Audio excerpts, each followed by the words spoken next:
Did you know basketball legend Charles Barkley once dunked on Godzilla? This book is so stupid, and I absolutely love it. This right here is my favorite kind of comic book. Give me Godzilla vs. Barkley over Kingdom Come, Watchmen, The Dark Knight Returns any day. Also, this book gives me my new favorite out-of-context comic book panel. Anyway, let's get right into it. The story starts off the coast of California. One of the crewmates of this ship tries to warn that he thinks Godzilla's in the water. The captain disregards this and is immediately proven wrong. We then immediately jump to this kid Matthew that's excited to go to the beach to see Charles Barkley. He gets in a bit of a tussle with a bunch of Charles Barkley's fans and his crew and is basically denied the chance to meet Charles Barkley. Matthew's grandpa then randomly gives him a silver dollar that he claims is magic. They notice someone on the beach that had washed up on the shore. The man explains that they were attacked by Godzilla. Matthew confirms that Godzilla's real.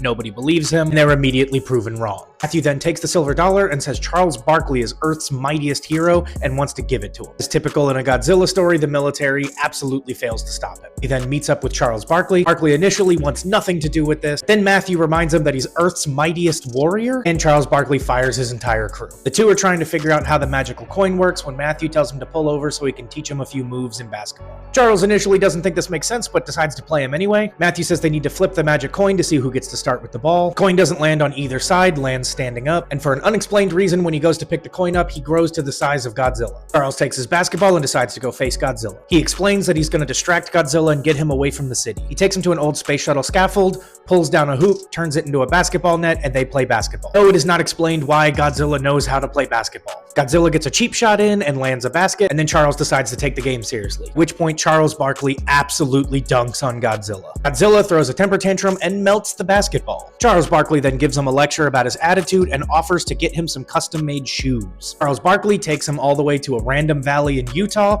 where he tells him he needs to practice his basketball skills. He says that he'll keep checking in on him and he'll see him in 100 years. Godzilla begins practicing. Charles Barkley then meets up with Matthew again, who is arguing with a classmate about whether or not he actually knows Charles Barkley. Charles says he owes him $1 and pays him back for the silver dollar. By the way, if you want to own this absolute masterpiece of a comic book, you can get it for around $30. Do with that what you will.